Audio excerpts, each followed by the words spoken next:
So first, absolutely. and I was let's dig it all up. Oh, no. True.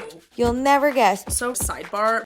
Yes. And also, I feel like I shouldn't have to remember everything. I know. Actually, I have to talk about this. 3, 2, 1. Hi, everyone. Hey. I'm Alicia. And I'm Meredith. And this is also podcast with video for Patreon. Yes, come join us. Okay, well, before we get into it, do all the things. We have a TikTok, we have an Instagram, and we have a Patreon. It's all linked in our description, as well as timestamps that I pull. Isn't that fun, everyone? Some background information. So sorry if they're a little off. But Alicia's doing some clerical work behind the scenes. I sit here in this chair for an extra 20 minutes and I listen to myself talk. And honestly, I'm hilarious. I crack myself up every single time. No, because I'm the one who also pulls the promo clips. I crack up at us every day. We're so funny.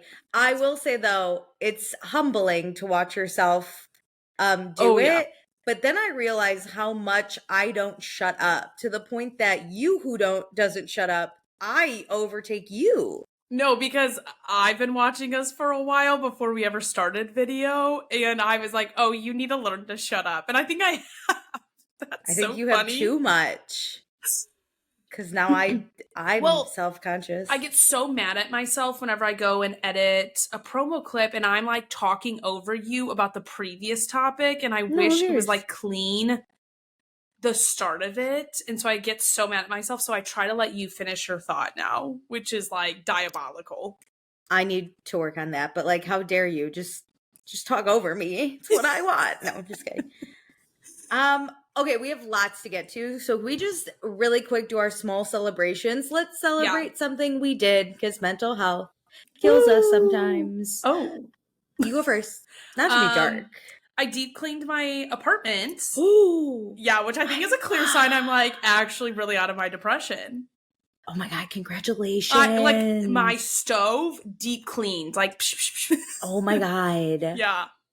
I mean, my cousin's also coming this weekend, and I like don't want to be embarrassed. Yeah. But like, I would have never deep cleaned my stove like that just with him coming. That's amazing. Yeah. Thank you. Congratulations. Big celebration there. That's a big celebration. I got myself out of bed twice this week so far and went to my new big girl job. Yeah. And to tell you that I know nothing is an understatement, but I'm just here for the good vibes. I get a free lunch every day. That's huge. I know. My grocery bill's about to go down. My God. In this economy, that's basically like making extra grand. Yeah, and no one's going to know my name at this job because everyone I work with is either in a different country or in a different time zone. Wait, I love that. Just a cog in the machine, baby. Yeah, you know what? I am in for hiding in companies. Yep. You know what? Normalize de-escalating the corporate ladder. Not de-escalating, but that's not the What is it?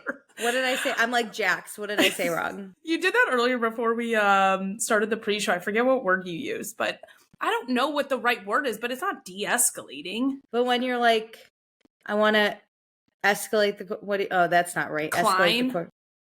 You're climbing down the corporate ladder. Well, I'm not going to climb anyway. So if you can escalate me. I am in my tree house. You know, I climbed up the ladder a little bit. I'm at a good little zone, and I'm sitting in my tree house. No, I meant ladder or not. I prefer an escalator. So I'm going to just keep going with de-escalate. Okay. Oh, I see where you were going. I'm thinking with that. Escalator. I was like, what fights are you de-escalating at work right now? The ladder that I'm fighting with. It wants me to go up. The corporate structure. I won't. But yeah, hooray. I've done it. I'm getting paid. But I love that. Do you realize how short your days are when you have to spend most of them at work? I never leave my apartment. So there is no such thing as days for me anymore. I miss doing nothing. Yeah. I understand that. Like listen, people might have thought I was depressed, and maybe I was, but also I was happy. I was just happy to be here. Like outwardly you look depressed is what you're saying? I mean, I didn't put on real pants. I didn't put on makeup. I didn't do my dishes. I was happy. Never did my dishes until recently. I was just a happy little camper. But whatever. When someone wants to pay me to do this, you're in. We'll talk. I'm in. No questions asked. Whatever podcast you want. Hey, everybody out there with my voice in your ear, go tell your friends, because I want to sit on a couch with Alicia all day and talk to you guys every single day. No, literally, if someone came to me and said, here's your topic, do a podcast about it, and I'll pay you a living wage, without question. That's the thing. I don't need a glamorous life. It would be like, you have to talk, and it'd be something I totally don't believe in, and I'd be like, I'm in. Give me money. Give me all the money. I'll sell out in a second. Because, like, I don't need to go buy, like, a designer bag. I don't need to be a girly who is just, like, bumping it. But I just want to be able to sit and afford a apartment and some food in my little belly and chit-chat with you all day. Give me a QAnon podcast. I'll do it if you're paying me. I actually did watch a documentary about that, and it was fascinating. I would happily do a topic. We could debate. I could just figure out how to be a believer, and then you are not a believer, and that's our podcast. Figure out how to be a believer. That would take a lot of time. I'll go on the chats. I'll go on the Reddit chat rooms. Start talking Reddit, to people. You just sounded 50 years old there. I'll go on the Reddit. I'll go on the Reddit. Speaking of the Reddit, oh yeah, you got actually news. None of this information's from the Reddit, but this is stuff that is probably on Reddit. Oh, okay. Give me a number 1 through 4, because I kind of want to mix up which one I tell you. 3. Have you heard about the Chase Money glitch? No, I don't know what this is. Alicia. Okay, Labor Day weekend. Okay. Like right before Labor Day weekend, somebody was on TikTok saying like, "Oh my God, there was a glitch in the Chase Bank." Basically, you can write a check, go cash it on the app. You know how you like scan it in there, and if you go to an ATM, the money will be available and you could take it out. But the thing is, you're writing a check to yourself and you don't have that money, but it's like giving you the money in advance, thinking the check will clear. And everybody's like, no, hun, that's just check fraud. Yeah, So all these people went and took out like $30K. What happened? Their bank accounts are negative $30K now. Were they just Chase people? Yeah, like just Chase accounts. Like the glitch, like Chase does have a glitch in their system where like it lets you have the money or like the money becomes available. But you go into debt. But you're stealing from yourself. Your account on there, right? Yeah. Yes. Like you are going to the ATM. It is you pulling out money you don't have. Of your own account? Yes. Everybody's like, hey, you realize they have your name, your address, your social security. Like you're not off the hook.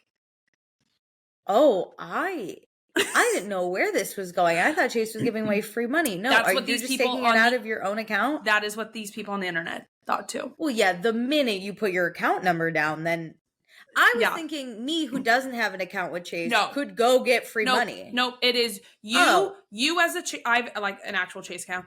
I write myself on my own check it to my name, deposit it, quote unquote.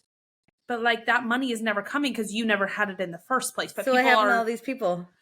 Well, all their bank accounts right now are frozen, negative, probably. Like $30K. Yeah. Like if you had money, it's gone because you just stole from yourself. And there's no way the Fed and the IRS are not going to go after these people. So the only glitch is that, like, normally if I tried to take out $30K, my bank would be like, you don't have that? Correct. Like, you can overdraw a little, but if you're 29,000 in the hole, that's a little wild. Yes, yeah. It, like, allowed you to majorly overdraft your account. Oh, my God. Congrats to everyone who got rich and then got in debt. I wonder what everyone bought with this money in a day. I also don't understand how, like, an ATM gave you $30K. Also, y'all, nothing is free. That's what so many people are saying on the internet. They're like, nothing is free. If it's free, then you are the product. Yeah. Like, you just sold your life away. I enjoy your, like, 20 years in prison. Bye.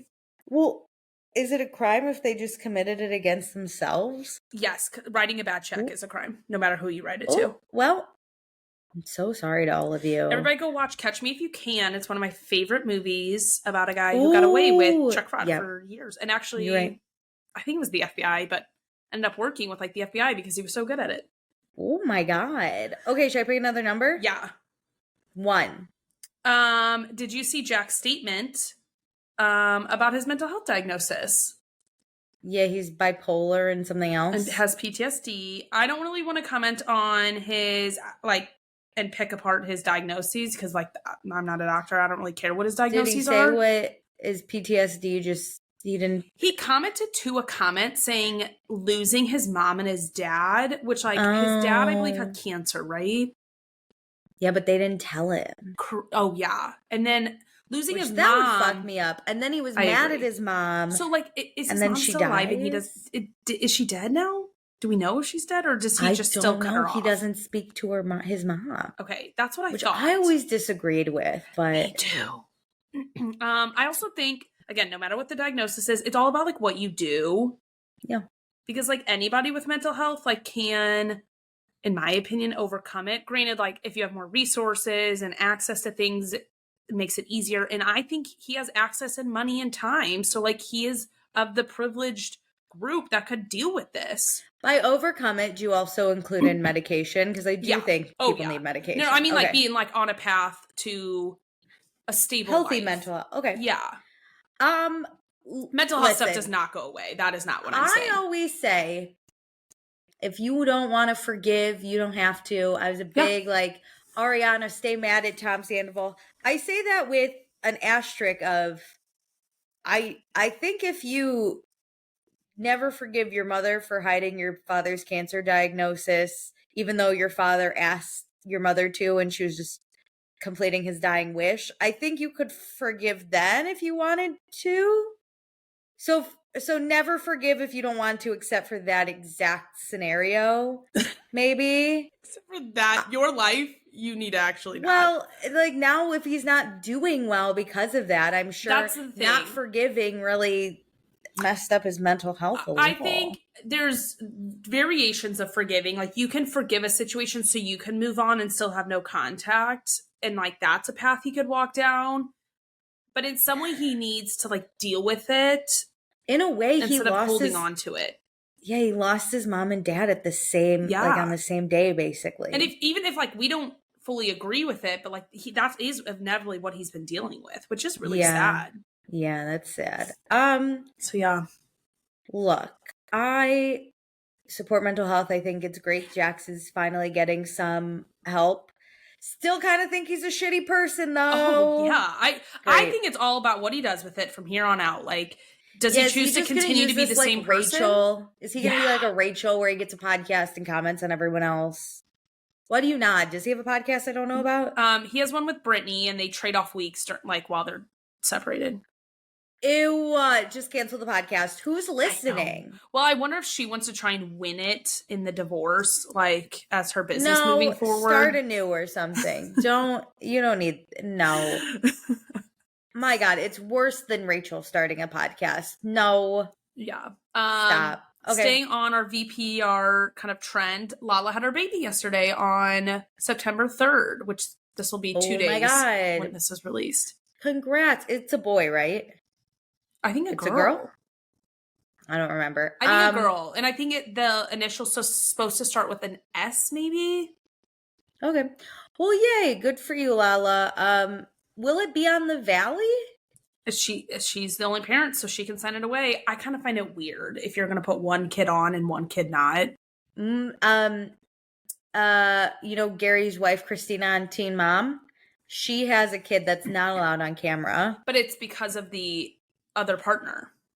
Yeah, but that's why it's like that with Lala and Ocean. It's because of the other partner. That's true. So Look at me being hypocritical. Yeah, it's just fine either way. I get it. You want to help, your kid should help you make some money. As someone who doesn't like kids that much, yeah, put them to work.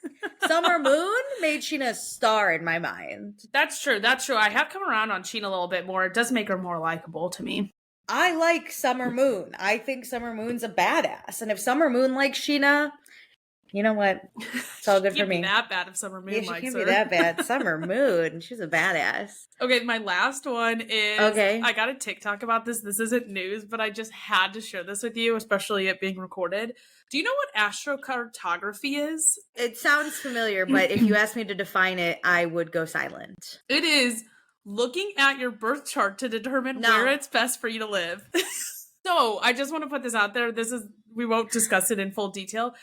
If or when we have our charts read as a special episode, I want an astrocartography reading too, because I want to know if I'm supposed to be living in Chicago. I feel like yes, but unless they tell us to go to Europe, in which case I'm out. The next plane. To be honest, the map I saw was only of the lines on the U.S. There's like lines that cross like. What if you don't fit in anywhere on the U.S.? That seems really no. It's just like a bunch of lines, very thin, all across the U.S. And I think whatever the line goes through is like places that you should be living. Is this just the latitudes and longitudes or whatever that is? No. It's the stars, latitudes, and longitudes. It's the planets. Right. It's not about the stars. Oh my god, it's all the same. I don't know, but the guy was talking about planet lines. I obviously don't know, but like there were lines on this map. If someone wants to do it and just let me know, it could be fake. I'll believe you. I'm a November Scorpio, born in 1994. No, let me know what where I I should want is somebody to comment on our Instagram or TikTok or DM us who should do our chart readings. Because I would love to do that. Just like a person, like I thought like someone tell us who. Oh, I thought you meant like Jax or Brittany, which one? Oh, no. I want somebody to do it with us on like a Zoom call, and then like we could record it for the Patreon. Yeah, all right. I'll get my chart read. I mean, did I tell you I got my palm read, and that was itself enough? I'll do it all. I'll Did I tell you this though? No. Oh yeah, it was the $10 special in the West Village. So you can imagine how accurate she was. I'm gonna be honest, that's a little high for me. I would do it for maybe $5. Okay, my friend was raving about this woman because this woman had previously told her that she was going to have twins. And then her mom went to a different psychic a few months later and called my friend and was like, the psychic told me you were going to have twins. It's a lucky guess, but all right. So she's like, it has to be accurate, right? Is she pregnant? I'm like, not yet. I mean, she hasn't had kids yet, but in her future somewhere. So I go. It was right after I got laid off. I was just in a state, you know? Mm-hmm. I was like, yeah, I'll pay the $10 special. And I go to this lady in this booth and she's like, give me your palm. And she's reading it and she's like, you've been through hard times recently. And I was like, yeah. And she goes, but you're very bubbly and energetic. And I was like a few drinks in and I was like, yeah. But you know what? You could say that about anyone. Yeah. And she goes, don't lose your shine while you know, deal with your through this hard time. Good luck is upon you. And I went, great. Because like eventually good luck, my bad card is going to run out and my good luck's going to come, right? Yeah. Then this is the part that part, fine. You could convince me she knew something. The next part's where I question. Oh God. She looks at my hand and she goes, are you single? I was like, you got to ask? Yeah, bitch. And aren't you supposed to know? Yeah, read my chart. And she goes, every man you know is in love with you. They're all obsessed with you. And when I tell you, I'm sitting there with my hand out. Nope, look at me. And I look over my shoulder and just go, where are they? And she goes, every man is in love with you. And I went, that checks out, but where are they? Yeah. If they're in love with me. She's like, all the men you've met, they just love you. And I went, oh, different. Yeah, they all love me. Of course, who doesn't? But God. What? But they're not chasing and like beating down my door. Yeah, I was like, tell them to call me. In a polite way, not scary. I was like, tell them to hit me up. Because then I'm like, all the men I know are dating my friends. That's crazy. They love me in a platonic... She said in love at first. So I should tell her, if you're my friend, check who your man's following on Instagram and liking pics of, because it's me. Yeah, all right. And then she goes, the next man you fall in love with is going to be your forever. And I went, is there a timeline? I don't want to know that. When? I'm 30 or I'm 50. When does that come into line, you know? And so I was like, okay. So she goes, one marriage. And I was like, great. And she goes, it lasts forever. And I went, I've always wanted to be a divorcee. Yeah. I think I just would make a really good divorcee. But what do I know? I was hoping to be on my second marriage by this point in my life. And look how that's by this point? Damn. Yeah, I wanted one of those like really early marriages. Like a 23 to 25. Yeah. And I take him for all he's worth, which is nothing, but he's left with even littler, you know? And then having like a divorce party. Yeah, I would love to have a divorce party. And so I was like, great, I'm never going to be divorced. You've crushed a dream. And then she made me put a fist and she goes, this is the part you're not going to believe because I don't even believe it. She goes, 3 kids. And I went, and that's where it's done. I want 0. It's my body, baby. It's my choice. What do you mean 3? And 3 kids. We're done. Here. Wrap it up. Pack it up. Boy, girl. Yeah, right. Because that's what I wanted as a kid. I wanted 2 boys and a little girl. Yeah, right. I'm not getting that. My good luck's not that good. And let me tell you, since I saw this lady, I've told all my friends, all your men are in love with me. That's what she said. None of them are threatened by me. Takeaway. I don't understand. And I haven't met a one man. So she said it was forever, not that you were going to meet him and have him forever for you. Yeah, but I'm getting 3 kids? My eggs are shriveled. I've been on birth control since I was 18. We're shriveling up over here. I'm infertile. Where are these kids coming from? Especially because, like, there's no way you would want to do it just back to back to back. So, like, you're going to be pregnant at 40. Terrible. No, I'm not. That's why I was like, no. And also, I don't mean to say, like, I'm infertile, but, like, my choice is to not have kids. So already, right there, there's no fertilization happening. It's not like she said, like, would, and then you were like, okay, I could see an accident happening. Also, to clear it up, because like there are women out there really trying to get pregnant and it's not going well, I would like to say hormonal birth control has been proven that it just fucks up your insides when you're trying to conceive. And I've been on that since 18. And that was, I don't know, 12 years ago. So yeah, it's not looking good for me. And when I tried to get off of it, I was the most depressed I've ever been in my whole life, which is saying a lot because we've hit some really dark times. Well, we saw like Amanda deal with problems on... Yeah. Summer House and Winter House. Like, it takes months to, like, a year, I feel like, to fully get regulated off of hormonal birth control. I do not know why we are putting teenagers on hormonal birth control because it fucks it up. I don't even know who I'd be without it. All because men won't do their own birth control because they're like, have mood swings. Yeah, have mood swings and a couple cramps. Good luck to you. So yeah, shout out the $10 special in West Village. I can't wait to go back. I can't wait to become an auntie to your 3 kids. They must drop from the earth. Someone must pass away and leave me 3 kids because I don't know where they're coming from. I hope not. That means your like sister is like passing away. It could be anyone. Imagine. Remember that? What was that movie where oh my God, who was Katherine Heigl and that other guy, Josh Duhamel? Yes, their friends left them all babies. So my friends, if they hate me and want to torture me from the grave, that's what they're gonna do. Okay, but like that, I don't really want the kids, but like I'll take meeting the future partner. You know, my friends would leave me and only me as the only guardian of these kids. You know. A long time ago, my sister, before she was, I think when she had 3, not the 4th, was talking about how they were like working on their like will and stuff. And she would probably leave her kids to my brother-in-law's sister because she was married and had a kid. And it's like, once you're doing it, she was like, offended? No. I was like, no, that makes sense to me. And she was like, we did debate you because like you have a closer relationship with the kids. And I was like, yeah, please don't die. If you're putting me down, then don't die. The thing is, though, you would show up for those kids. You just don't want to make legal choices on their behalf. Well, I would have to move my whole life to like St. Louis, and I would have to like. But you would for I would. Yes, for kids. I would do it, but that doesn't mean I like want to write this book. You're right. Not have this happen. You're right. Listen, at 18, I was told by my parents, listen up, y'all. This was crazy. Listen 18, up, y'all, because this was crazy. My parents took me to court, and I was like, what are we doing in court? And they go, if we die, you become the legal guardian of your siblings now. And I went, excuse?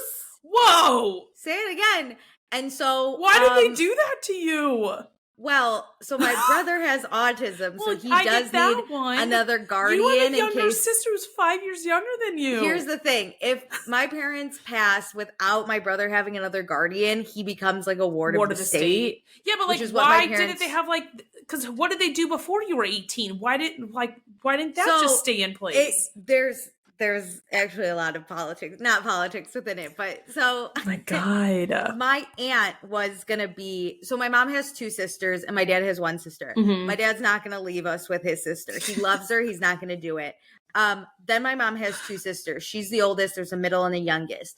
We lost complete touch with the youngest, so it left the middle sister. The middle sister has a kid who was born with PKS, which basically means like she really doesn't have any verbal or like verbal function. Gotcha. She doesn't have any motor skills, so she's in a wheelchair. So like she totally has her life. Yeah, her life is set, and we can't even. She's being a caretaker already. She's a caretaker. That was it. So when I turned 18, my parents were like, "Look, you got family to take care of you, but you're gonna have to make all the legal." Yeah, like there was still this stipulation where like if I'm in college and it happens, my siblings will go live with my aunt. Yeah. But I would just I would have to make all decisions on their behalf. That way they don't have to like mess with the paperwork. So my aunt doesn't have to worry about it. Yeah.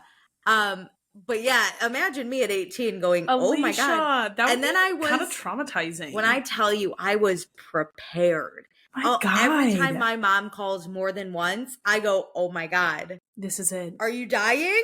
Is this my call to action? I was ready at a moment's notice to always go home, ready to take care of my siblings. And you know what? They don't believe I was ready, and they're still bitches to me. Have you talked to your therapist about this? I mean, nothing happened out of it. They're now like, full functioning adults. That's still like a fearful like thing to like live with for basically 5 years because of your sister. You gotta grow. I had to grow up. I was like, great, this is my family situation. I guess I should talk to my therapist about it. But it happened. And now my sister is 24 and she is always bitching about how I have legal guardianship over my brother, and she would actually be better because she's a teacher in special education. And I'm like, great, let's go to court.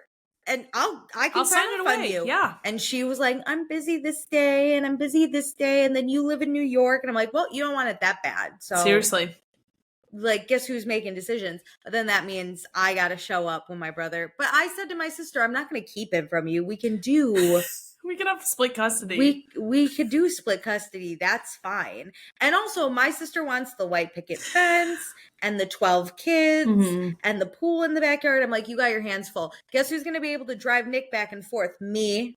This is lovely. I got time. This is why we're having like a triplex, and your brother can have his area. You'll have your area and I'll have my area. So in a way, I will have to do divorced things because I'll have split custody of my brother.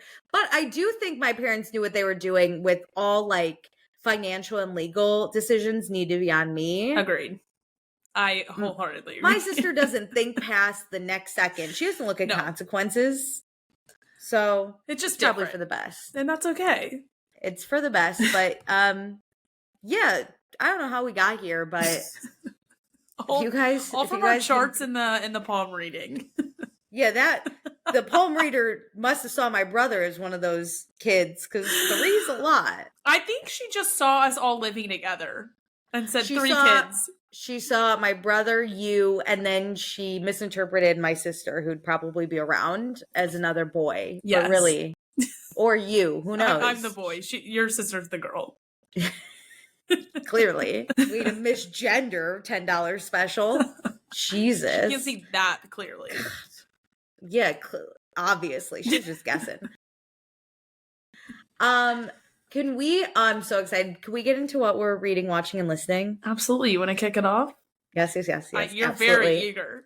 This is why people need video. Like, Alicia's bouncing for this. And like foaming at the mouth. Okay. So, I got the nicest Instagram message on my personal account, which y'all are welcome to message me on, but it's on private, so I get to screen your message beforehand. But one of our listeners, or one of our lovely Australian listeners, reached out and said, Alicia, I read one of the books you recommended on the podcast, and it is one of my favorite reads. What book? Of 2024 and maybe all time. And I went, oh my God. It was The Echo of Old Books, that book I told you where she feels the feelings of books. I have it reserved at the library. I will not pay for it, but I will read it. She read it, and she was like, this was an amazing book. And I was like, wait, because my I'm love getting language, excited. I think my love language is like giving someone a recommendation of a book and then loving it. It's like when you tell someone to watch a show and they love it and you're like, thank you for loving it. So I'm going to start taking this reading segment a lot more seriously. Well, I think we should also start a chat on Patreon. Oh, with, the book club. Put what I just finished in. Oh, the book club would be better. I put it in one of our chats, the Wolf Pack, which that way, because it's sometimes the chat feature's not great right now. So being able to sort through is as nicer. Book discussions are happening. Okay, we'll do a book club. Because I would love that, because I do love a book club. But I have new books. I have new books to talk about. Let's hear it. So I definitely recommend The Echo of Old Books if you guys want to read it. I've talked about it previously. It's very, very good. I did not see where it was headed. And I loved every second of it. I loved it. And it was fun to DM with someone about it. I'll share in our chat once I get it from the library. So if anybody wants to read it with me. Let's do a book club. Yeah, so then you can talk in there too. Okay, so I read, oh my God, they were so good, Meredith. I can't wait to tell you about them. It's a duology. So there's only 2, and I really wanted, I was really missing fantasy, and I wanted a quick thing. I couldn't do an 8 series because I had the shop to start, so I just wanted to do 2.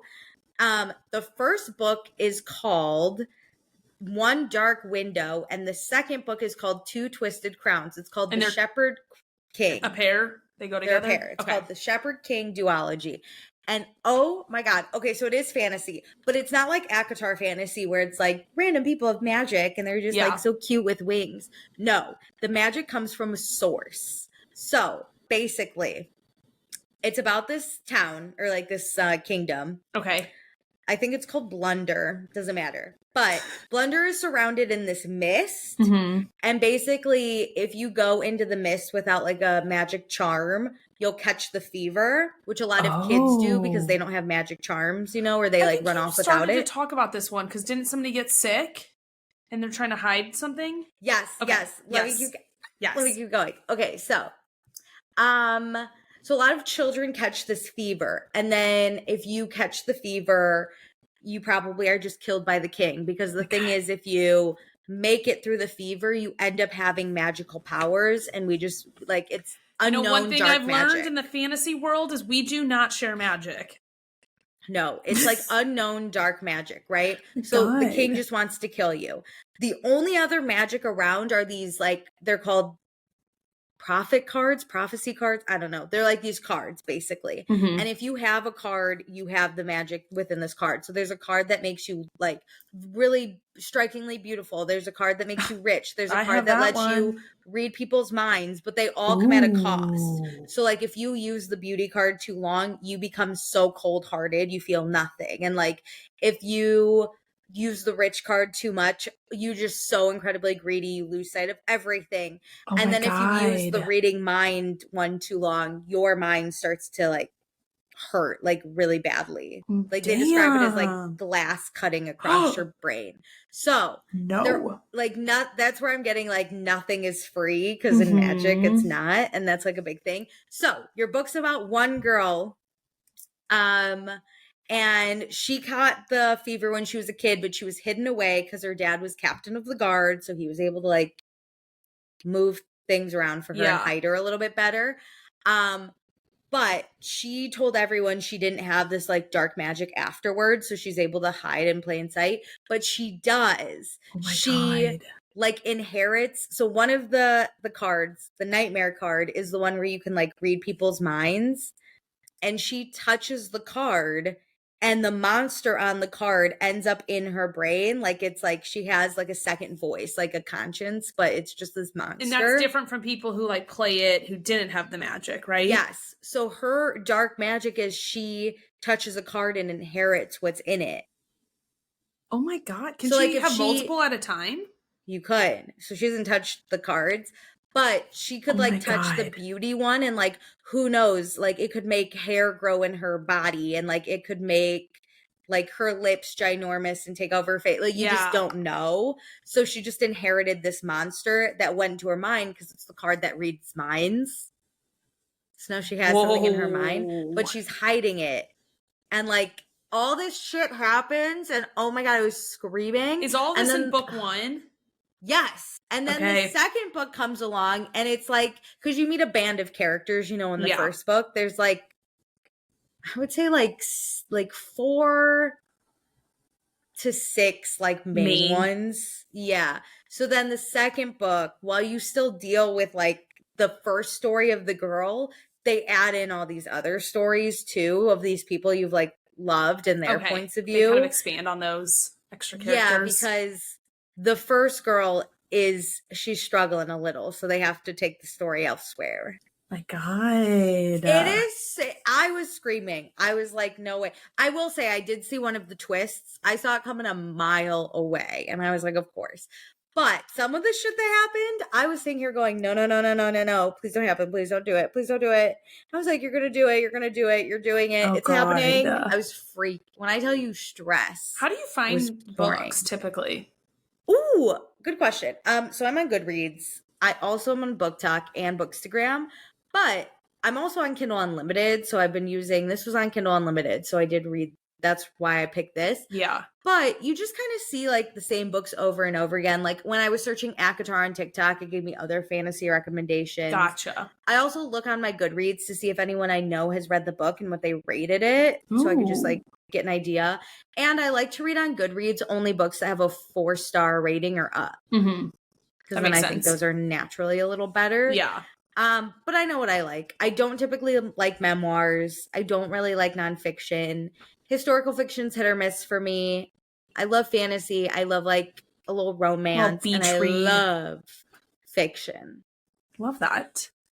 So yeah, guys, go read the Shepherd King duology. It was so crazy. And come hang out for all Alicia's impending recommendations. It was very gothic vibes too, which I think was fun in like a fantasy aspect. That would be really fun, like for fall, like as we kind of get into like Halloween. That's a good. It would be such a good fall vibe. And it was so good. There's only a little if you don't like romance or like smut. Mm-hmm. I mean, it's there was sprinkled. There was a good amount of romance in it, in the sense of like you feel tension between different characters. But there's only like 2 smut scenes in both the books. Yeah. So one in one and one in the other. And they honestly weren't that bad.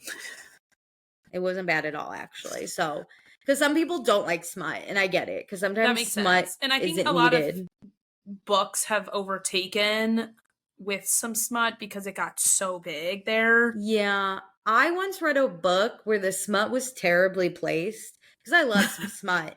But you gotta know how to do... Here's my opinion. If you're going to do a smutty book and you want it to be really smutty, just make the book about a romance and make it smutty. Yeah. Don't add in other things and make it dramatic. Be like, then she got hit by a car. Be, you know, like Hallmark. Girl goes to X, meets boy. That's the story. Spice it up a little bit. Have someone hit by a car. Have someone die. Have but you don't need like fantasy really in there too much. No. I read a book. I don't even remember what it was called. It's one of my only 1-star books ever. Because I'm an easy grader. This was terrible. So I'm going to give you what I thought would be really interesting. This girl, when she was a child, she had a twin sister. Her twin was kidnapped in the night, but she wasn't. God. I know, crazy. So she becomes an FBI agent and she wants to solve her sister's case. Because it's still open. Fuck? And I was like, oh, that's kind of dope because I love murder. And like, that's kind of interesting. And this is a smutty book? Wait. Then there's a man who's actually like a rebellious assassin for like good guys. Like he works for like the underground FBI. So there's only one person in the FBI that knows this underground like clan of people. He's like an assassin. Yeah. He is trying to solve the same case. Tell me why they have to fully have smut scenes in this book. Like to the point that here was one of them I'll never forget. The killer is taunting the sister because he has, spoiler, the girl has died that he kidnapped. So now he's like fixated on the sister, which totally makes sense because they're identical twins. And I'm like, yeah, mind of a serial killer. He drops off the sister's pajamas. The one he kidnapped drops it off at the sister's doorstep. And I was like, oh my God. The guy is there for all this. He's like, I'm going to provide her comfort. And she gives him a blowjob. And I went, no. Whoa, If my there's multiple layers to this. My sister's childhood pajamas are in my hand and I'm going to give you a blowjob. I'm not feeling turned on. And I'm definitely not giving you a blowjob. You're going to treat me if you're trying to comfort me. She wanted her mind off things. Again, you can treat me. Meredith. When I tell you I would read and just be like, what a weird thing. If I get my dead sister's pajamas, I'm not going, and now we fuck. I'm going. Yeah, now I'm horny. No. Yeah. I was like, no. Her mom showed up and yelled at them, and then they had sex against the door. Yeah. No! What? I mean, the mom had left, but I was like, what the fuck? You're horny because he stood up to your mom? What? We can't even make it to the bed. It was so weirdly placed. Oh my God. Yeah, you don't need the smut if you don't need the smut. No, I was like, that would have been an interesting story. I was rooting for the killer. I wish the killer took them all out. I was like, kill them all. These idiots, they're not paying attention. They're going to hook up in the woods when you're chasing them. Kill them. Honestly. 1, 2. They'll be easy. Just get them to the woods. They'll hook up and you will have them. Literally the 1-2 punch and be done with it. So that was a bad book. So smut for the sake of smut. Oh my God. Terrible. Yeah, not worth it. Anyway, let's talk about what we're watching instead. Can we talk Paralympics? I saw we both watched that. Yeah, I love the Paralympics. Can I start from a high horse perspective? You can take over the whole thing because I didn't take any notes. All I was going to say is it's amazing. I know. You know how like the everybody watches women's sports is becoming like a big saying, which is really great. Honestly, everybody watch all sports because I am so competitive in nature that I just enjoy sports. And I think we need to remember that, like, why we enjoy them.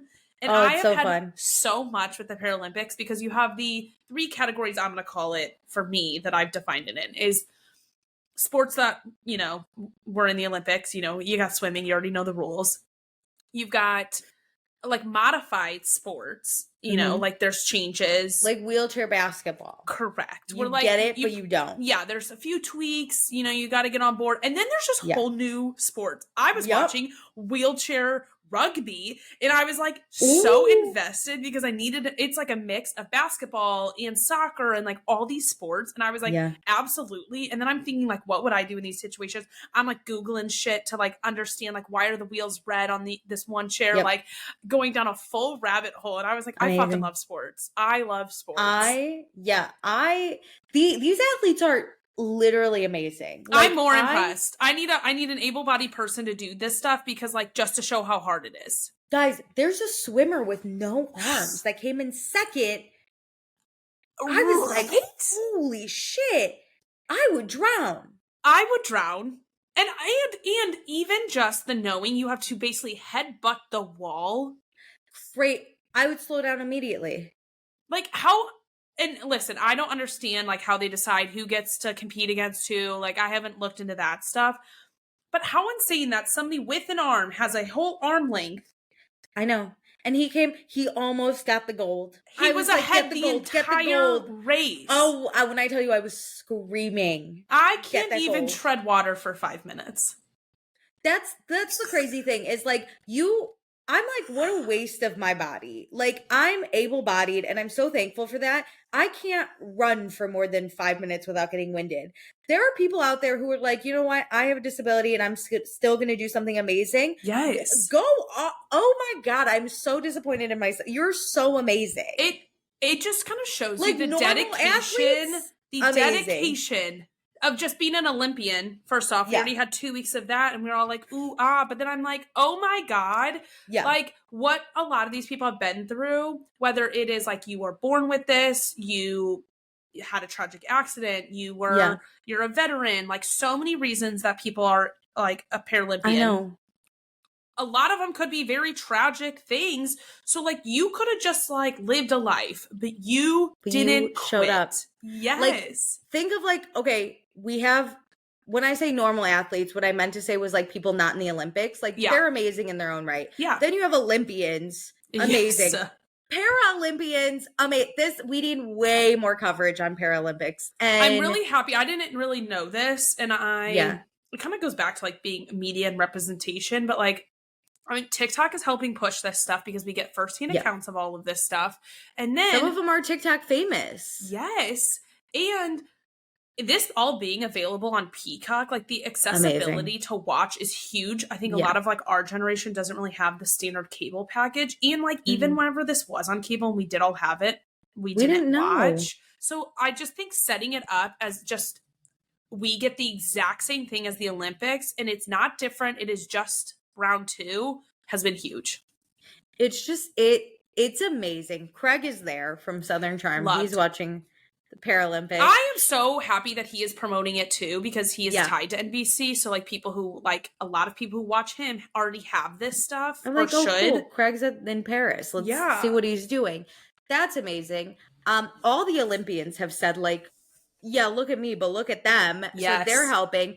And also, like you said, TikTok, like there's that one. Okay, I gotta talk about them. They're like my favorite couple in the world. So the runners. Yes. So I know the husband's name is Hunter. I don't know the wife's name. I'll look it up. Their last name is like the Woodlands or something like that. But they are both Olympic athletes. One is a Paralympic athlete. One is an Olympic athlete. They're both runners. They train together, which is amazing. And she competed. She won the gold. He was there, like screaming for her. She jumped into his arms. It was the most Taylor Swift coded moment at the Olympics. I'm so obsessed. And then now it's his turn, and she is freaking out for him. And it is so fun that they got to do this together. Like fully, honestly. Her name is Tara. Tara and Hunter Woodhull. That's it. Woodlands. I saw that he got second in a race and she was like comforting him. And I can't imagine the disappointment you initially like washes over you if you get silver, because then it's like, I really wanted gold, but like silver and bronze are still such huge like accomplishments. And like seeing them like comfort each other, I was just like, oh my God. Dude, I thought he wasn't even going to qualify. He was not. That was a last second silver, and even then I thought he might have gotten the bronze. Yeah. So, bro, take that silver. You're second best in the world? Hell yeah, in that event. Oh my God. Paralympics is amazing. I think at the heart of it, the key to success with a lot of this stuff is the stories that you tell. And like that's what hooks us in, because I got hooked into the wheelchair rugby because I saw Chuck, like the main star on a lot of things. Like you said, like so many of these people are TikTok, or a few of them are TikTok famous. And then I started watching and was like, whoa, I need to know all of these rules. And then I find out that one of the players, like a star player, there's a woman on this team, which is the first woman to score a wheelchair rugby in the Paralympics for the US. Hell yeah. And the other team that they were playing whenever I was watching did also have another female. So yay to like a mixed team. But this woman is a professor at Washington University in St. Louis. And I was like, oh my God, girl. Like, I love this. She has MS. She used to be like a collegiate, I think, softball player. And she even spent time with this team before she got diagnosed with MS. And I just like love that she was like already involved with this team, had an unfortunate diagnosis, was like, hell yeah, like I'm in for this, and is like a powerhouse on this team. That's amazing. I have to be honest, the Olympics makes me cry and the Paralympics makes me cry. The stories really just, they get me. If I care about an athlete, I tear up. I don't know what it is. I'm invested. I feel like I've like been to every training with them and I haven't. Like I can't imagine what it's like for their families. Dude, I cry all the time. When Hunter won the silver, I cried. I was like, I'm so proud of him. Like, I don't know this man at all. When Suni Lee competed, I was crying. When Team USA got the gold at any point. When women's rugby got the bronze. Oh my God. It just... Alona stopped. I was like, good for her. It's just joy. But I feel like it's kind of like being a kid again. You just get to like have fun and root for things, and it doesn't feel so serious. And to be honest, it's the only time that I'm like, I'm a diehard USA bitch. I'm going to kill these other countries. Like, usually I'm like, this country sucks. This is the only time I'm diehard USA. I am USA all across the board during the 2 week stints. Olympic season? Yeah, hell yeah, I'm here. You know what I've thought about this is We really timed our elections perfectly because we all get on the same page on the Olympics. You know what? You know what? And then we just like blow it up, but it's because we're like united. I think I called my mom one day and I was like, who decided this? I'm not joking. I'm convinced that's why last election was so toxic because we had moved the Olympic year. Oh. We never came together. Oh, that would make a lot of sense. I also just think politics is a spectacle now, and I don't. True. Yes, a lot has changed, but my dad used to tell me like, "Oh, you're not supposed to know you're not supposed to ask people who they vote for, and you're not supposed to talk about politics." And literally now that's like number one trending topic for the past 8 years. And I'm like, this is a circus. This is crazy. It's a disaster. We all know. But hilarious. Yeah, I thought about that and I was like, I don't know what they did this Summer Olympics, but they're making me a diehard American, and then I have to own up and be like, yeah, but our elections aren't that bad. They're not that crazy, y'all. We love each other over here. Yeah, we're all one team. Yeah. Okay, yeah, sure. Okay, what else are you watching? I know last week we talked about The Anonymous, and you have caught up. Okay. I watched. Let me see my notes. So I really like Nina, who I believe is Sandra's daughter, right? Yeah.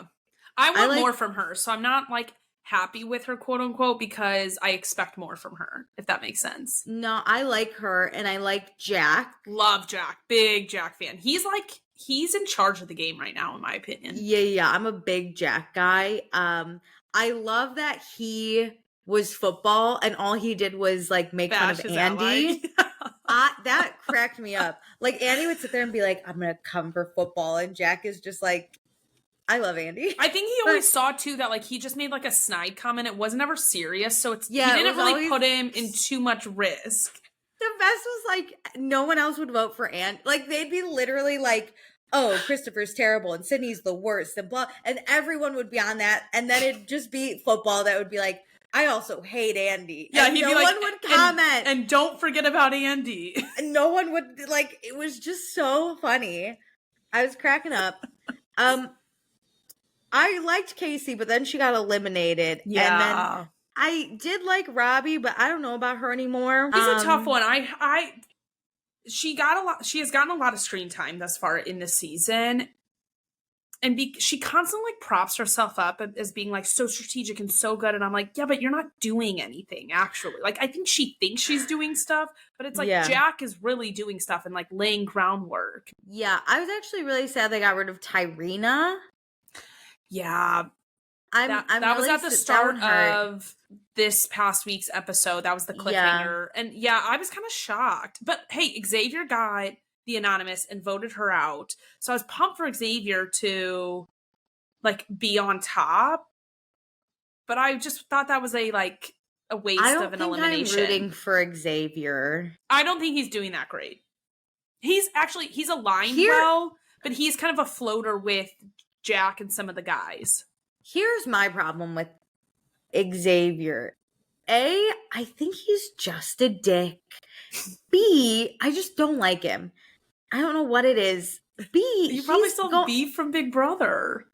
He said something like, I think Jack recently just clocked Nina and was like, I think that's Sandra's daughter. Yeah. And Xavier goes, I know exactly what you're going to say. He goes, I won Big Brother, but Sandra makes me look like a wimp. And I went, but this isn't Sandra. This is her daughter. And you actually won a full strategic game. Like, you're really... I saw it kind of as the opposite. I thought he was, like, propping himself up with it. Like, I won Big Brother. I feel like he wanted a moment to mention that, like, he's this great while not putting a target on himself. I think he was trying to, but also, if I'm anyone else, I'm going... Oh, yeah, I forgot you won Big Brother. Let's just get you out. My God. I just thought that was dumb. I hated that girl, Sydney. God, I'm so happy they voted her off. Right? She was the worst. I hate Christopher. He's the single biggest ick. He's up there with Kendall from Love Island. He's gotten such an ick. Because we got a what's it called? Like a refresh where they all chose new icons and then 3 new people walked in. Yeah. And he immediately does the exact same thing with that Victoria girl where he like showmances it up. Listen, I fell asleep before we found out who the anonymous is, or they're all picking and stuff. But everyone's clocked Christopher, and they can't get out that new girl because she's safe. And I'm like, just get out, Christopher. Just get him out. It's not gonna be hard. It's hard because it's hard for Victoria because she doesn't really know the past, so she doesn't know that he's done this before already. Yeah, but she's safe. In the girl, I know, but like she doesn't know to stay away from Christopher when she first walks in. No, but everyone else, it's not gonna be hard to get Christopher out. Just get him out. I want them to get like him out, but I don't think they will because he's doing nothing. Yeah, but also he's fighting with Dylan now. Oh my God. Dylan should have never said anything. I was rooting for Dylan, and then that happened, and I was like, you gotta hold your cool. All Nina said was Dylan's talking shit about you. Which is fine, right. But like bring that to the chat. Like that's the thing. Here's my problem. I haven't fully grasped like the best strategy for this game, but I do know things not to do. And if you know information, you bring it up in the chat. You don't say it to everybody because that means you can never bring it up in the chat.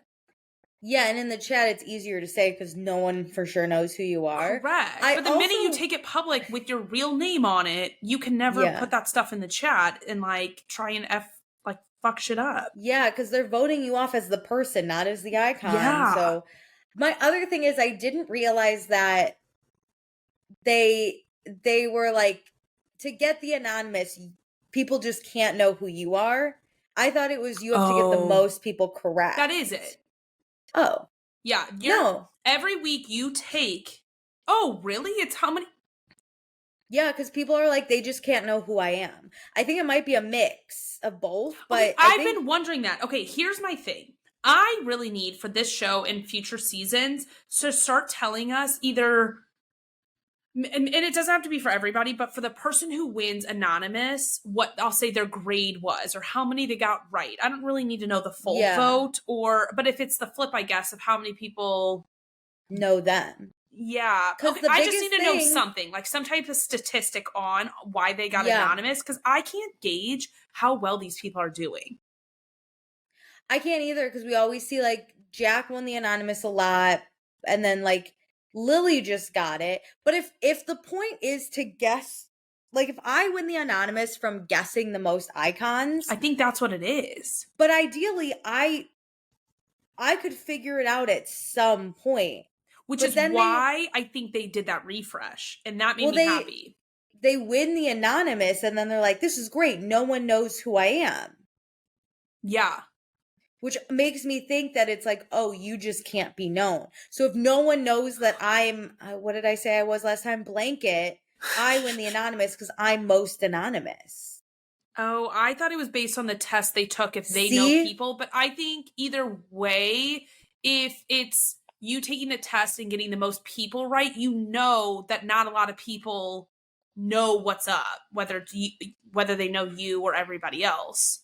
Yeah, I mean, either way, I don't know how they're grading it. I think I could make an argument for either. Yeah, well, either way, they need to make it more clear and give me something tangible to see how they're pacing. To grasp. Yeah, because before I found out that they did the refresh, I was like, how the fuck is this game going to end? Because at a certain point, if there's only 4 people left, you're going to be able to get it. Which is why it also might be like... I don't understand how this will continue on. The most people to get you wrong. I don't know. But I do like it. Mm-hmm. I'm really into it. I just wish... Don't end the episode on a cliffhanger. I'm gonna tune in to the next episode, whether you end it on the cliffhanger or not. If you're gonna end it on a cliffhanger, tell me who the anonymous is so then I can theorize who they're gonna get out next week. Yeah, who they're gonna get out. Give me some type of information. Yeah. I don't like that they hold both of those back. I agree. I also think Xavier has said some stuff while he's in his pod, and I'm like, fuck, that would be my strategy, and I hate that I'm like Xavier's strategy. He said something where he's like, oh, I'm gonna say something like, I don't remember what it was. I wish I wrote it down, but I remember being like, oh, okay, me and Xavier have the same fucking strategy, whatever that is. I'm not rooting for him. Honestly, I'm really rooting for Nina. I'm rooting for That might be it right now because I was rooting a little bit for I'm a Jack girl Tyrina. through and through. Oh, Jack. I love Jack. I think Jack's great. And then there's what's that new guy who was like the police officer? Yeah, he didn't participate in the chat, which made me sad. Yeah, me too. I'm ready to suss him out. I'm eager about what he's going to provide because he said he like worked online so much. I did love that Andy was like, oh, new icon. I can be a whole new person in this chat. And I was like, that's genius. But then he does his same thing where he like says a weird response. Lightning's and everybody's gonna strike on you. And he's lightning. And everyone went, everybody's like, that's Andy. Someone literally wrote, shut the fuck up with your stupid lightning puns. Like, it was so funny. I had such high hopes for Andy. And then I was like, nope, Andy ruined it. I'm telling you, Andy. You're fucking it up. You have to go really just general. Yes. Sydney, I thought, did a good job because she's not the new girl. Who's the new girl Victoria? Victoria, and then I don't remember the other girl. I like the other girl, but I thought Victoria did a good job when someone was coming for her and Christopher. Yeah. And she was like, yeah, we should get them out. And I was like, that's what I would do. I would throw myself under. I like how she phrased it too. Like, let's get Chris this week, and Victoria next week. Because then, like, by the next vote, something else will change. Which is why I also think the point of the anonymous is to be as anonymous as possible. Like, I'm gonna have to go back and watch that. The way they talk in the chat, and the way they are like theorizing in their pods, they're not sitting there going like, oh, like well, I mean, we know lightning's Andy, but they're not like, oh, truck is Tyresha or whatever. They're just aiming to get like they only focus on one person. I would be like, okay, this person said this, so is Sydney using like, no, they always are just like, I think this is the one person, the one icon we have to go to. Well, I think that helps anchor it because it all flows off of each other. All their concern is like, oh, they'll never know who I am. I really think that throws off the vote. If you think I'm Tyrina and you put me, but then it's a waterfall. Meredith, it's a domino effect. I get it, but they're not doing enough for all the icons. Everyone only ever focuses on one icon at a time, and they're always wrong. No one ever cares. Yeah, but it's also probably edited that way. What is the point of I don't even know what to Google. How does the anonymous selected? Anonymous. How is the you repeating the question back like 3 times. Selected. There's a hacker group called the Anonymous. So how do you want to rephrase it? I forgot about that. We'll have to revisit this next week, probably. TV show. Okay, are we watching anything else? I have stuff I could talk about. Okay, I just want to chat about Big Brother really quick. You've watched at least a week of it, right? No, I've watched 2 episodes. Okay, well, I just want to talk about the setup of this season because for everybody listening, I know we discussed it in the past about how Big Brother's really good. I binged it in 3 days. I was done, caught up here. At least through like Sunday of Labor Day. So it's, normal setup, HOH. There's 3 people on the block this time, which they kind of love to play with at the beginning of a season. Because I think they like to stir the pot a little bit more and piss more people off, which I like that.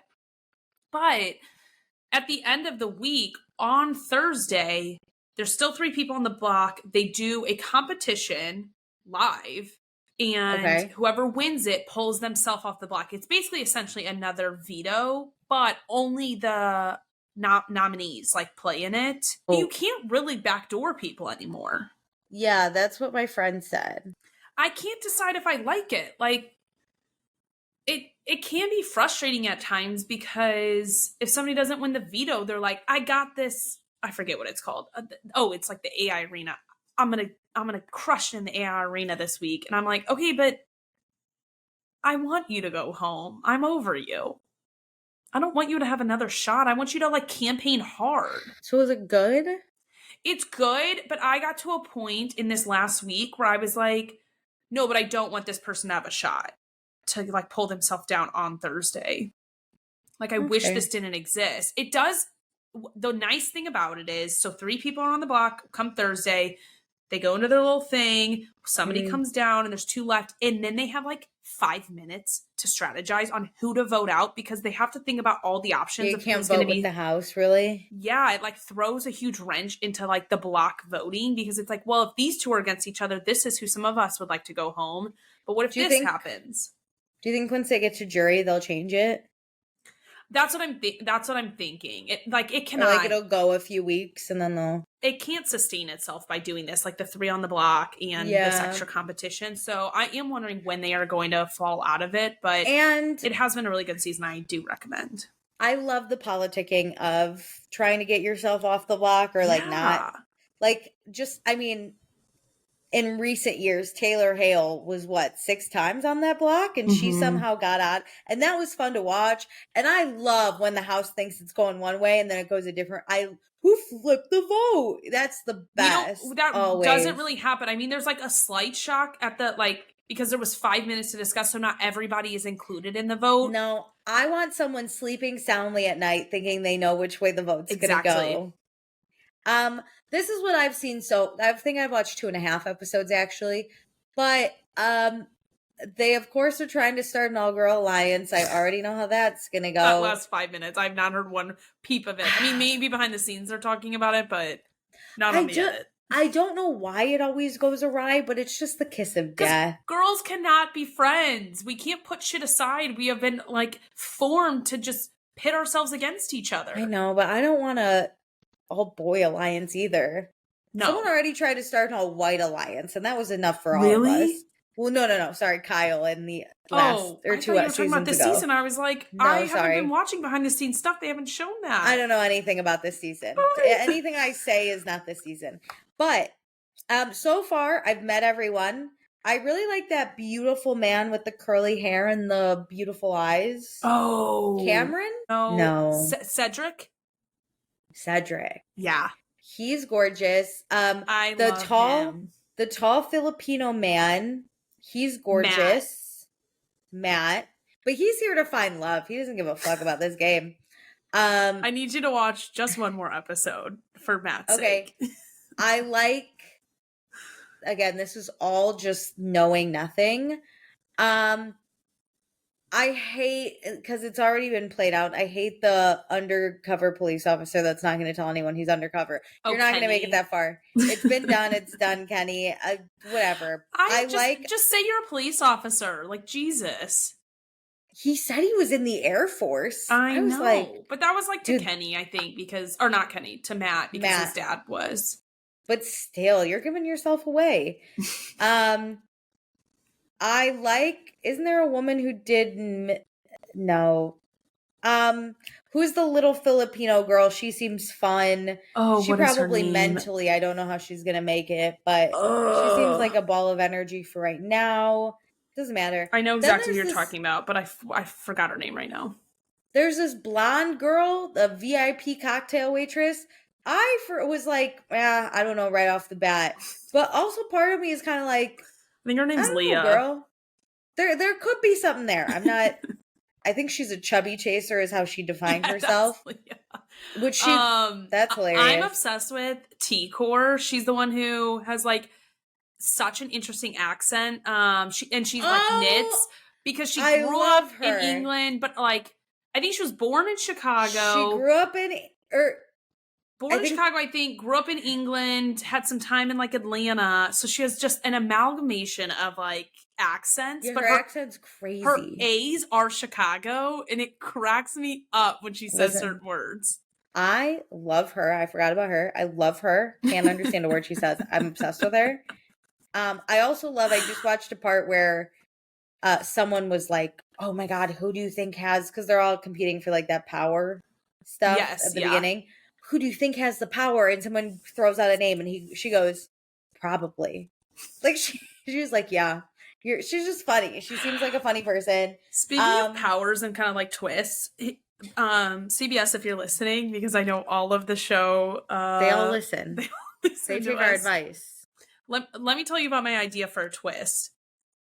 What if they had a hidden veto in the house, like a hidden immunity idol in Survivor? Ooh. What was that challenge where they used to like trash the house looking Hide and go for veto, stuff. they have it this season. That's a good one. That's a good one. If I entered the house, because they haven't done it for a few seasons, no matter what, I would immediately start looking for a hiding place. Yeah. There is a guy who has a genius one this season. Ooh, I'm excited. Do you want to tell me what it is? No. Oh, okay. Yeah, it seems fine. You know who I hate is that mother. Woo! I was like, oh my God, she was driving me up a wall Because I watched it in 3 days, I feel like I need to go to therapy just for experiencing For her? Oh God. Alicia. She's terrible. This is why you need to watch just one more day, because her first meltdown. She's already creepy. It's like two people are just sitting and she's like, I'm going to go to bed now, but if you talk about me without me knowing, I'm gonna spoil this for you because it doesn't really have any actual substance for the full game. She walks up to, there's a group like talking, and she's like, they must be an alliance, which I think they all are, but like they're just sitting there talking about normal stuff. She walks up, she goes, can I be a part of this, please? And they just stare at her, like waiting for someone to say something. I would and literally goes, be like, we're talking about my bowel movements. They go, yeah. She's like, thanks. And she like sits down, and then they're like, should we name it? And the guy goes, we're by the fish tanks, so how about we're the tanks? And she's like, thank you. And she just sits there, and they're all like, they don't know what to say. Then she like brings it up later and to the whole house and is like, I asked some people if I could be in their alliance. Isn't she a super fan? Listen, on my TikTok, I said there has to be a kid out there who went no contact with this woman, because I need therapy from just watching her. I can't imagine if that is how she acts in her everyday life. I swear I am praying she is just on another planet mentally because of this like high stress situation. But like, if she's still around, is it just the best gameplay you've ever seen and you don't even know? You know what? If she is punking us, hats off to her. Wow. Because it's working. She's so fucking crazy that like nobody's really playing with her. She's just there. She's a different type of floater. Ugh, people are exhausting.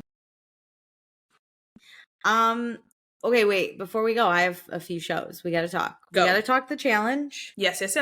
It got better.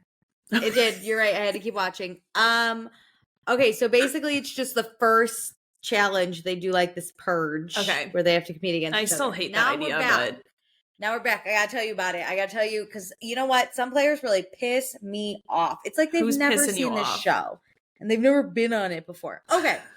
So they have to do a challenge as a team, which goes awry for my you're rooting for? My Arrow one that just, you know. However, we knew. So Arrow 1 loses. I'm spoiling it. They have to go for it.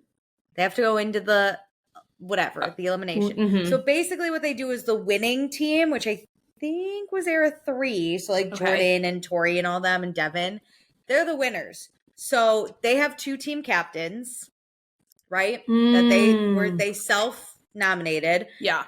Because that comes in later. The 2 team captains are then either the 2 that have to go in or the 2 that make the decision, depending on if you're first or last. So Era 3, wait, I forget. You decide those before before the challenge, it's like pick 2 team captains, a boy and a girl. Oh my God. And so it's risk reward. Yeah. Okay. So Era 3 wins. So you have Tony and Avery. Avery's from a long time ago, if you remember Avery, but Avery's back and stupid fucking Tony. But they're up. They now have to make the decision of who goes in against like the 2 Era 1 losers, which I think are like Darrell and Jody. Jody's from a long time too. So they pick a guy and a girl? So Jody and Darrell are going in. They're okay. Because of the they lost. Yeah. They lost. Go in. But now there's 2 team captains on Era 2 and Era 4 that now Era 3 has to pick between. You're lying. So now it's basically like a 50-50. It depends who your friends are, right? So you need alliances on other teams. Why would you ever want to be a captain? Because you could be safe from elimination, or you could make the decision, which I want the reward if our team's going to win. But if I know our team's... I guess if and your alliances in other eras are like, hey, I'll be a captain, you be a captain, so you can protect me and I'll protect you. Well, there comes a reward with also being like it becomes crazy. So, basically Tony and Avery are at a standstill. Tony wants to throw an air 2. Avery's like, my best friend is up for elimination. I want to throw an air 4. And Tony's like, I just don't want to be bulldozed by Avery. That's his whole thing. Because everyone, even Johnny fucking Bananas is like, dude, throw in the new kid. Yeah. Just throw him in. Who cares? And he's like, Avery's not calling the shots. I'm especially calling the shots. First, like, real one. Yeah. You Tony's always like, pick on the newbies. Yeah, Tony's like, I'm calling the shots. I'm going to do it. So Avery goes, I'm not going to back down. I'm not going to let this man. No, so then they go in. Well, she was like, I'm mentally preparing to go in. So all day she's mentally preparing because they get to the elimination and TJ goes, who's going in? And Avery goes, go ahead, Tony. Who's going in? And he goes, we couldn't decide. And TJ was like, do you want to rethink that? And Avery goes, I vote for Era 4. And Tony goes, I'm not backing down. And TJ's like, great, come in. And everyone's like, Tony, are you fucking kidding, bro? I think it's so stupid at this early. I understand, like, sometimes whenever it's so far down the line that, like, or if you're not going to throw your friend in. It happened on Arrivals or something where, like, I get Zach sometimes how it happens. Hated each other, and it was both of their number one teams. Yes, I get that. So they just went in. But, like, you're telling me you won't throw in these newbies? But then Avery goes, I'm convinced, when TJ's like, how are you feeling? Avery goes, well, I really want to be here, and I'm convinced Tony doesn't, so I think he threw it just so he can go home and isn't a quitter. And everyone was like, yeah, everyone agreed. Everyone was like, yeah. Tony didn't even say anything. He's like, let's just play.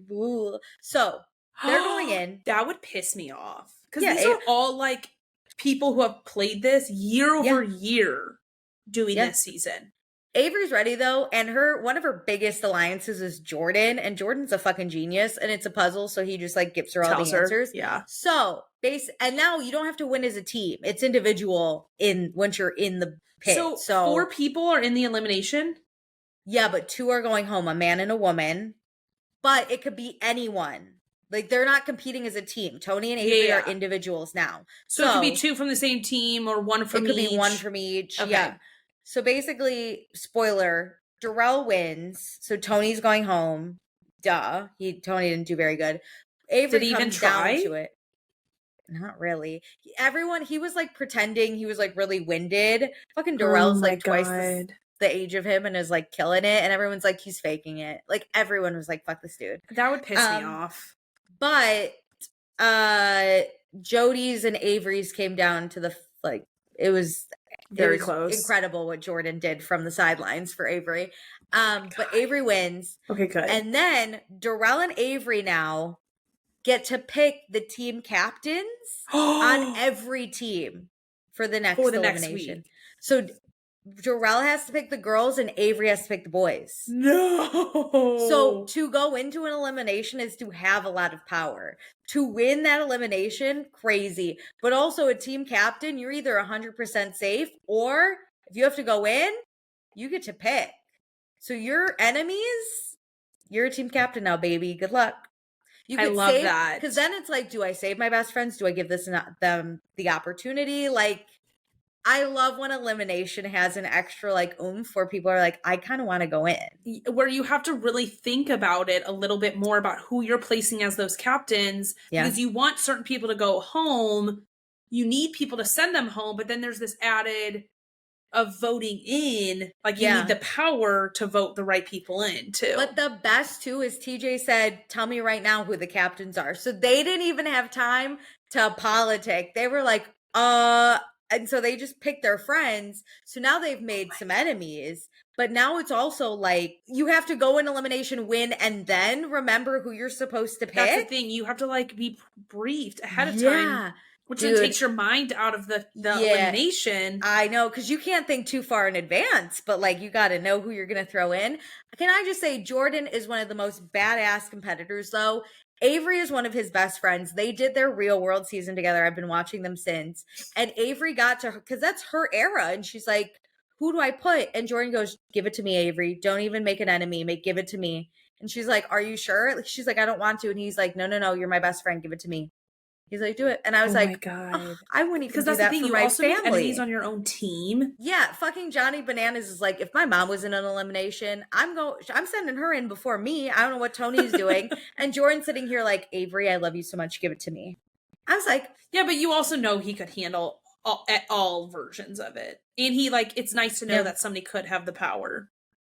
Yeah, so dope. I still don't know though if it's gonna be like a team win or an individual win or like I don't know, a boy girl. I don't know how they're gonna do it. Like the end, like the final. But the challenge is dope. I really like that. And then for the hell of it, let's just end on Vampire Diaries because I think I texted you. Yes. It's enough.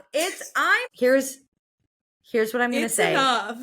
I'm so happy for the people on video right now. Here's what I'm gonna say. The amount of finger pointing I just got for those not on video. Here's what I'm gonna say. It's worth the video. I hope this is gonna come as a shock. I hope Stefan dies. You Fuck really him. 180 probably since the last update. Because people don't get the text that I do in between. Okay, here's what happened. I was obsessed with Stefan. I was rooting for him and Catherine or him and Caroline. Yeah. Or Caroline and Klaus. Yeah. Anyone. No. Here's what changed. I started season 6. And I think I'm just going to binge season 6 and then go to the originals before I do Vampire Diaries season 11 or 7. Whoa, I don't even know. I was like, when did they add those seasons? I don't even know. So where we left off was Damon's on the other side dead with Bonnie. But they're not.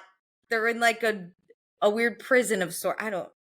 When I tell you I don't care about those two. It's like this in between for the paranormal. It's like an in between. World. Yeah. But I have to be honest, I love Damon with Bonnie. He hates her. And it's so funny to watch. So then on the other side, Elena is coping with it fine because she's taking magical drugs that lets her see Damon from beyond. But now she's a druggie, which is hilarious. They're still in college, right? Yeah. I don't care about her. Truly, I don't. Stefan flees the town. He flees the state. He's gone. He was going to look for a cure, but now he's starting a new life. God, another as a mechanic. Fucking cure, honestly. As a mechanic. Caroline is trying to help her friends grieve. She's not allowed to live with her mother anymore in Mystic Falls because they have that barrier, right? Over. Yep. Yes, and she has to meet her mom on the picnic bench. I really thought that happened like season 2.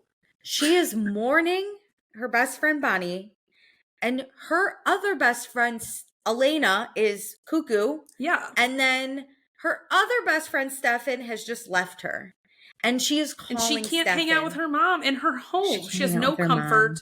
She is dealing with everybody. She dropped out of school. Her ex-boyfriend Tyler's back and he sucks.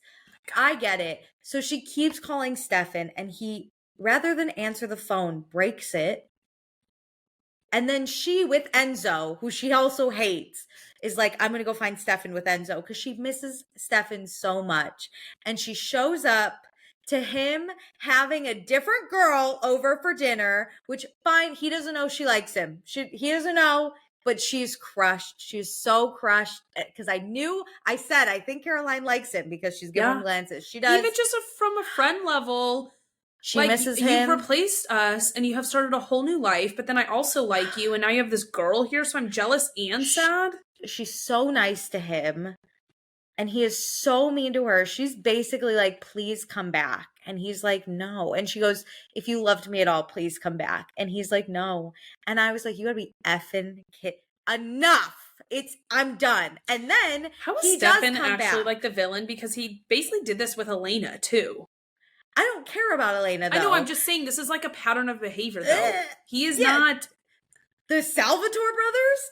Toxicity. No, but it's like he looks better than Damon just because he didn't steal his brother's girlfriend. Yeah, Damon at least is a walking red flag and he'll let you know. He's honest about Stefan's like, I'm not red. No, bitch. Here's the other part. He comes back, right? Because Enzo kills his girlfriend without Caroline's knowledge.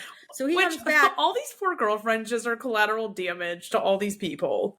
I left off on an episode where she comes back to life. So no one can die in the show ever. Just leave him dead. I just always think about Damon's girlfriend who was the news reporter who like walked off that ledge thing. Oh, yeah. Yeah. So he comes back for Elena, I might add, not even for Caroline, but also to kill Enzo. He does not apologize to Caroline, and Caroline still stands in front of him and is like, please do not leave. I'm begging you. And what does he do, Meredith? I'll give you one. He leaves. He fucking leaves again to where he finds his dead but not so dead ex-girlfriend who's now a vampire. Just kill him. Just kill him off. What do I know? But Caroline is so How do we have the budget for all these people to stay alive? Literally, Jeremy should be dead. Bonnie should have been dead multiple times for each of them. Damon should be dead. Elena should be dead. The only one that shouldn't be dead is Caroline. And here's my other thing. Let's for all of you who are like, Klaus was a bad guy. Sure. But he also is like, I'm a red flag. Don't date me. But also, if you were alive for like 1,000 years, you would do some fucked up shit too. In the grand scheme of things, the analytics on how bad Klaus is for how long he's been alive, I feel like isn't that crazy. And also, why is he doing bad things? Is it to save his family? Because go off, King. Here's my thing. He loved Caroline. He would do anything for her. She sat in front of him and said, like, I'm neurotic, I'm crazy. And he's like, and I wouldn't want you any other way. And when I tell you sometimes when I'm sad, I look up Klaus and Caroline edits because I know they're not going to end up together because he's on a different show and they won't ever give me that. And also Klaus is like dating other women on his show. Which is fine. The other show needs it. So I know I'm trying not to look up spoilers and I have no idea what's going to happen. But all I know is I have no idea. Klaus loved Caroline and she deserves that. And I don't know why we gave her. I know I rooted for shitty ass Stefan, but Stefan deserves deserves Catherine because Catherine's equally as shitty. So the two of them, that was lovely. No, stop. If you're not going to love Caroline, you know what? You don't deserve her. I think Stefan had done some bad things, but he'd never hurt your Caroline. And now he has crossed that line. They were always the best of friends. And I rooted for them and he was there for her. And she more than anyone was there for him. Always there for him. And she begs him. Please, do you know how hard it is to ask someone and go, please do this for me. Please help me with this. And she is begging him in the ugliest outfit I've ever seen her in. So you know she's going through it. And he still turns his back on her. I mean, criminal. I hope none of them find happiness except Caroline. And if one, you know what? I have a bad feeling because they love fucking it up. Here's my prediction. Something so bad is going to happen to Caroline that Stefan comes back and she's going to go, it's too late. That's what I think is going to happen because they just want me to fucking suffer. But if another bad thing happens to I'm spent. I'm spent. That's why I can't binge watch this show. It's too much for my little Caroline. I was texting you. I'm so sad. I cried. I know. I cried for Caroline last episode. I can't find your texts because they're buried. But for everybody, I got like 6 texts. About one of them, I said, I'm crying. I'm crying for Caroline. Like, I'm sobbing. And I was like, wait, what? Why? I'm sobbing for Caroline because she deserves better. And can you notice I don't even know what everyone else is doing? Matt's like running a neighborhood watch program. Jeremy is drunk, but he's like missing Bonnie. Oh, I found it. I guess. I don't know. Also, Damon and Bonnie are trapped with a serial killer. You said I shouldn't be sitting here crying because he keeps hurting my Caroline. I'm in tears for her. Fuck everyone on this show who has ever hurt her. I hope Stefan dies with his stupid brother and his stupid ex-girlfriend and stupid Jeremy. And you know what? Just fucking everyone. That's 4 out of like 8 texts. You would think I would care about any other of the 12 storylines that are happening. Yeah, at least like one other would stick with you. A fucking witch serial killer is trapped with Bonnie and Damon. You think I would care? I don't. I couldn't care less. Do you ever fast forward until Caroline's on screen? I am on my phone, Meredith, until I hear Caroline's voice and I go, oh, time for my full attention. Elena, she's like, let's party, let's drink. Oh, because she also compelled Alaric, who also can't stay dead. Oh my god, Alaric. Because now he's a vampire that can compel other vampires. Don't ask me the logistics on that one. Maybe the word's not logistics, but you know, the optimics. Logistics, it doesn't on matter. This worked. Great. She's like, hey, compel me to forget Damon. Oh, so you're too weak to deal with your grief. That. I get it. She's gone through a lot of grief. You're too weak, but you're sitting here lecturing Caroline on how to handle her grief better? No. Die. That's what I'm going to say now. Die to you. Die. I'm so mad. You know I'm going to watch an episode tonight and I'm going to be so livid. I'm so mad. And when I tell you, if Caroline doesn't end up with Klaus or deny everyone who has ever done her bad, I'm not going to like this show. I honestly don't know what happened, so please keep me updated because... Did you watch this when I'm watching? Yeah. You just saying that Elena asked for Alaric to compel her to forget.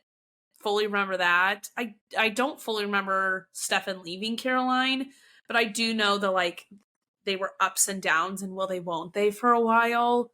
I'm gonna literally, when I tell you all I want is for Caroline to turn off her humanity switch and kill all of them. That's all I'm rooting for. That's all I want.